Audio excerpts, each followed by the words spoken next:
Hello, welcome to July 8th, 2025. My name is Kurt, and this is my daily Good Life meditation, an exercise that I do every morning at about 5:30 a.m. to remember my life objectives and principles, those which are outlined in my book, Going Alone. I also use this time to think about the last 24 hours and how I did with the challenges and the opportunities that I met. Sometimes I talk about the general climate of life at this point. I proceed to go over the 8 objectives of my creed and maybe one of the principles, and then I plan for the coming day. Let's get started. But first, my typical welcome to new subscribers to the channel. This is a video that I consider this my personal journal video, so I'll be talking about myself and my life in this video. You're welcome to watch, leave comments, although I don't read or respond to comments until I'm done. I also do talk about sensitive subjects in this video, so be forewarned, things may not always be pleasant. And I do want to say a sincere thank you to those that support me on my channel, those who watch my videos, who are channel members, and particularly those who support me on Patreon. Thank you so much. You make a lot of things possible. All right, so jumping into it. Last 24 hours. My note here, I keep notes every day, says one simple note. First, I need to start doing this. I need to look back at what yesterday's plan was. And I just started a new notebook, so I'd have to look at yesterday. So give me a second while I grab it.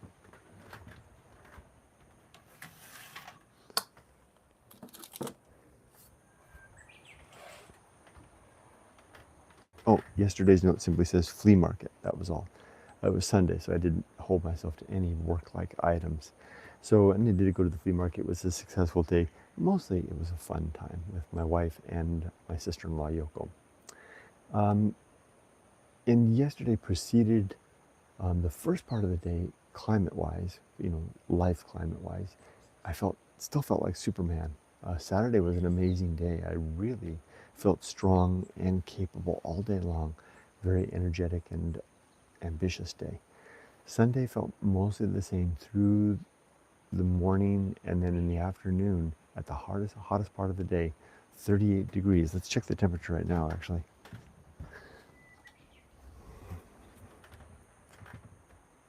Looks like it's 26 degrees, and wow, look at that humidity, just under 90% humidity. So yesterday was at 38 degrees and about 70% humidity. I went out and spent 2 hours working in the garden. I think that I did better than I would have imagined. And then after that, I went for a swim in the river, and I did a workout to top it off. And I came out through that pretty good. Although I'm feeling a little bit exhausted right now. It was a very ambitious weekend, but I don't feel bad. Just feel like I need to recover myself a little bit. Yesterday was a good day. Nothing. Was there anything that I didn't take notes of? No? Pretty solid day. Yeah. Nothing to note of. What I'm usually, for those of you who are new, when I'm reflecting on the day, I'm looking for instances where something happened and I responded in an interesting way. That interesting way could be a good way, a notably good way, not just a pedestrian good way, but a notably good way, or a bad way. And if I responded in an average way, I'm not too interested in that. That means that that's part and parcel of my current configuration. My body and mind are set up in such a way that it's how I operate. Like the car is tuned well. I don't need to comment that the car is tuned well when I'm just operating normally.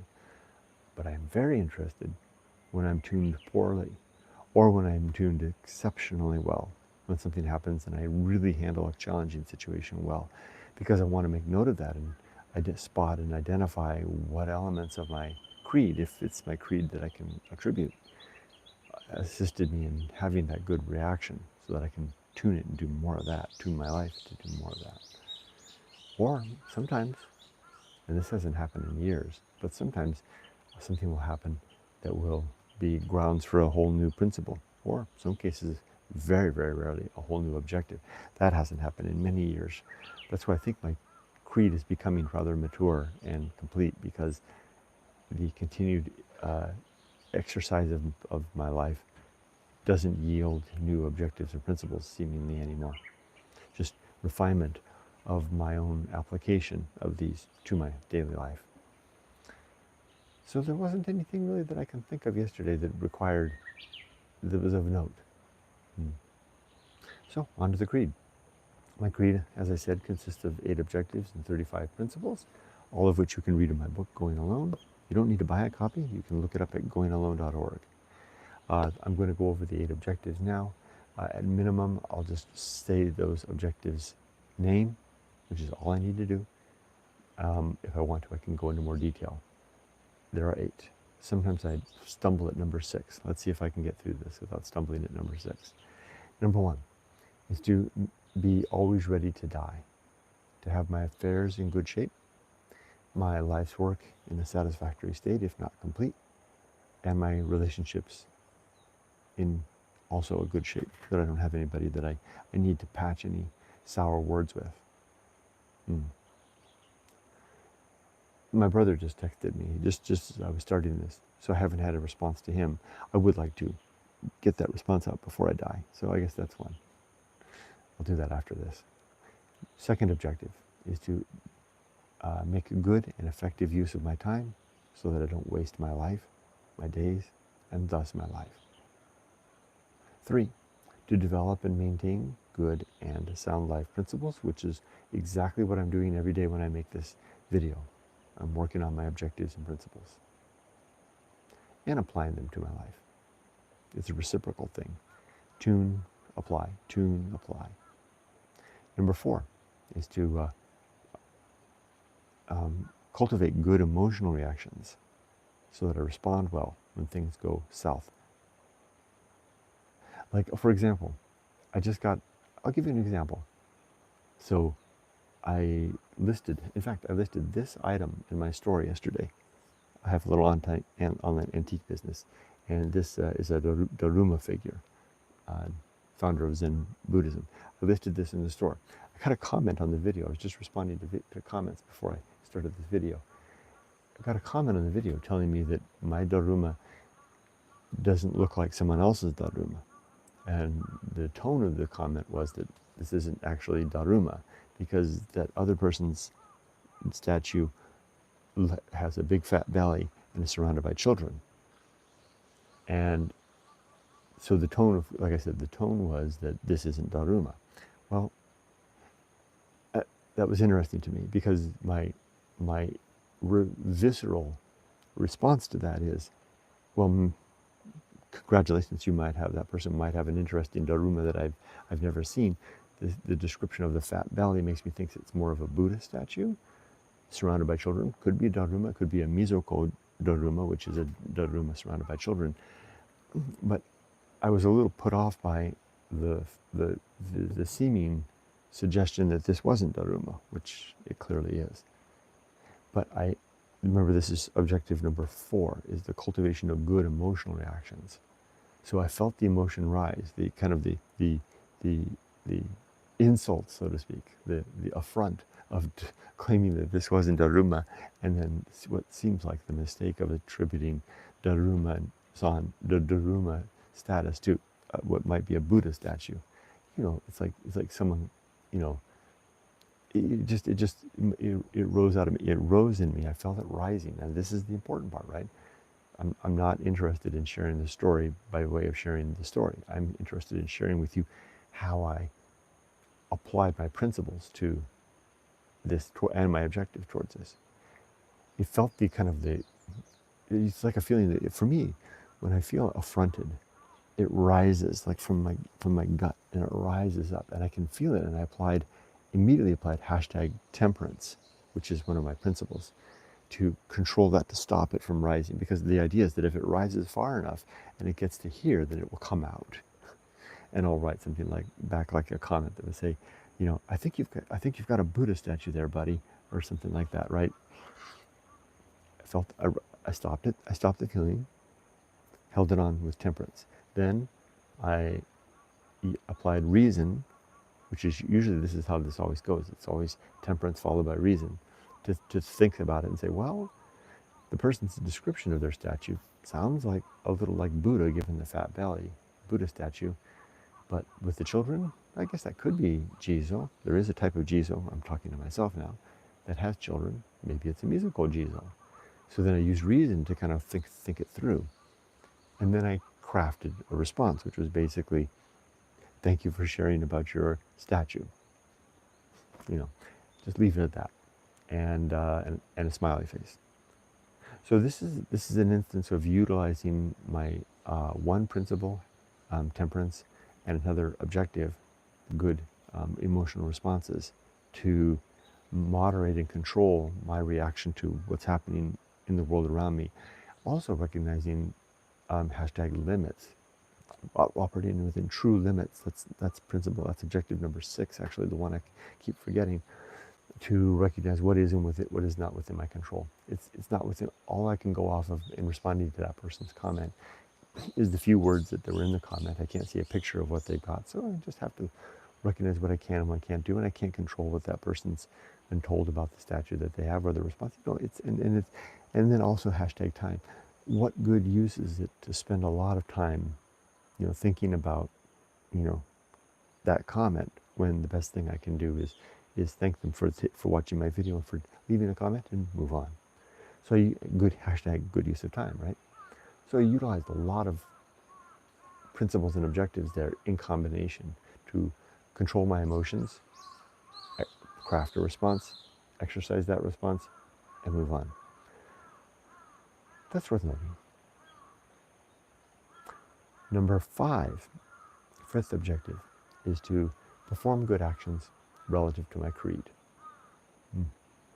Number 6, the one I suggested I might skip, but clearly I haven't skipped it today. I've gone over it in great detail, is to recognize my true limits and true opportunities, so that I know the score, I know the extent, I know the score of the game at the moment to the best of my ability, and I know how to craft my next responses, and where I do not need to apply myself, things that are beyond me.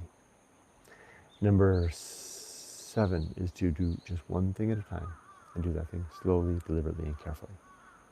And number 8 is to maintain my balance, body and mind. All right, for today, I have a sale to ship today. I have to work on that. I had planned to take a little adventure this morning. I may do it to a place across the mountain called Hirayama, where I saw a house for sale on Akiyamart, which is the website that I use to find available houses here in Japan. Akiyamart's a great website. It's akiyamart.com with a hyphen between Akiyamart. They're not a sponsor, but they did give me a free account, so I like to plug them. And I might go out in the morning and take a look at that. I will go out in the morning and take a look at that account. There's no might about it. So, and then I'll ship that order in the afternoon. That's how it'll go down. Okay, so what I'll do for today is I'll finish this up here. I have a listing to list. I'm going to list this lovely little Kokeshi Ningyo doll after I'm done with this. Then I'll go do a radio exercise with the community. Then I'll have breakfast. I'll take a walk with the dogs, have breakfast with Himiko, and then I'll take Rudy and we'll go out and look at that one house afterwards in the morning. And then in the afternoon, I'll ship that order. And that'll be the day. Hopefully get some good reading. And I've been making some really good progress this weekend on Moby Dick. I hadn't realized, it's the second time I've read it, I hadn't realized how much time Melville had spent on supporting infrastructure for the book rather than the story itself. It really is the book is, to a large measure, seemingly half the volume of the book seems to be Melville's, coverage, a documentary about 19th century whaling, and what seems like amateur biologist. And by amateur, I don't mean to slight him. I'm simply saying that he wasn't a professional biologist, but amateur biological cytology. It's interesting. I don't remember that when I read it the first time. Okay, let's read comments. Hello, Tim. Good morning. Sometimes I find it's better not to say anything at all than have a regret, no matter how frustrating. Bite your lip almost. I guess controlling the emotions. Reminds me of the head-to-heads with my old bosses, where I had so much to say but never said it. I guess a good experience to carry forward. I've had those head-to-heads as well. Yeah, I know what you mean. And I remember the one where I actually, stopped the boss. I'm diverting a little bit from your point, Tim, but maybe I'm illustrating, maybe I'm elaborating and growing upon your point. You're right. So knowing, or as Kenny Rogers would have said, right? Knowing when to hold them, knowing when to fold them, knowing when to walk away, knowing when to run. Maybe Kenny could have added another line, knowing when to hold your tongue, knowing when to speak up.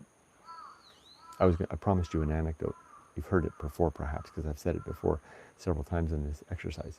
There was a moment with my boss, roughly 2 years ago, I think it is, where I was with my boss and my boss's boss. And it was my boss's boss who caused me to retire. And it was I was in the meeting with just the three of us. And my boss's boss, it was that moment, like you said, biting your tongue. Well, I stopped. I looked at my boss and my boss's boss because we were in a video meeting. I said, "Sorry guys, I need to get out. I need to close the meeting. There's an issue that's coming up," and they kind of had this look on their face. And I hung up the thing, and I went outside, and Yumiko took me to the emergency room because I thought I was having a heart attack, and I thought I was having a heart attack based on the stress of the situation that I was in at that moment. The doctor told me later that it wasn't a heart attack, but what closely can resemble a heart attack, a panic attack. And that was the day I decided to retire. I didn't retire that day, but I went back the next day. I got in the meeting with that boss, those same two people, and I told them, guys, I'm giving you, so it was, I can almost date it, because I said, it was a year and a half ago, because I'm giving you 1 year notice, I'm retiring, and I gave them a date. It was like December 12th, 2024, so that must have been December, I don't know, I might have the date a little bit off, maybe by a day or two, because maybe it was a Friday. It was like the work day before that. So yeah, I know, Tim.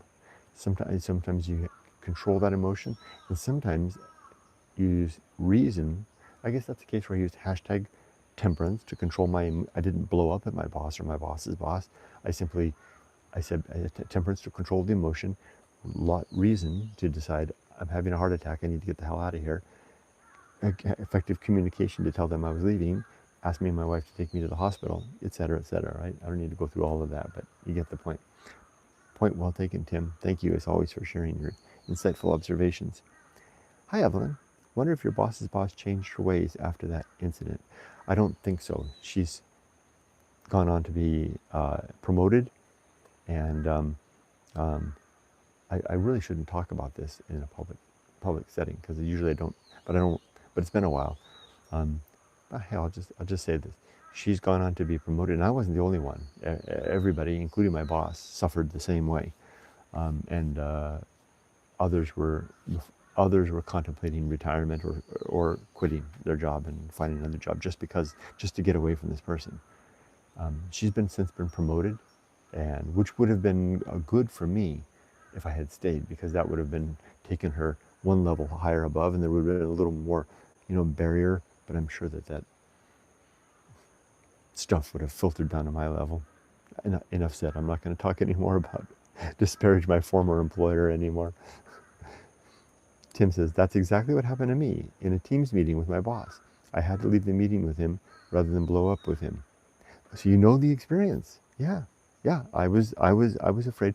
I was afraid that if I was so pissed off at this person, and I was afraid I was going to blow up at them. And then my body simply said, and it seemed like my body was simply saying, or we can just die. Because I felt like I was having a heart attack, right? And I thought, it was literally, I just looked at both, she was talking, and I said, excuse me, guys, I'm sorry, I need to go. I think something's happening. I'm going to go to the hospital. I'll let you know what's happening later. And I hung up the phone, and I left. Ended up taking a month off with stress. And though you know what time to, and though you know what, and you know what, time to retire. What happened to you and me is exactly the same, Tim. And I went back, and that was that. And that was the beginning of the end of the stress, right? Um, and even though I still had a year to go, it's amazing how that happened. Probably did me a favor. And you and I are lucky that we survived that point, right? Because some people don't get past that point. It's like we're kind of like, sometimes when I go into the wilderness, when I used to go into the wilderness, and I would think, well, what if I encounter a bear? Well, there's some people that encounter bears, and that's the end, right? Some people encounter bears and are lucky enough to make it back, and they realize, oh my gosh, I was, what the hell was I doing hiking with bears? All right. Thanks, Evelyn and Tim. I appreciate your feedback. I didn't, Tim. I think I remember you kind of mentioned that before. I appreciate you sharing that story. Sorry you went through that. Glad we both made it to the other side. You too, Evelyn. All right. I'm going to sign off for now. Get this Kokeshi listed. Carry on with the day. Wish you all the best. Be safe, but not too safe. Take care.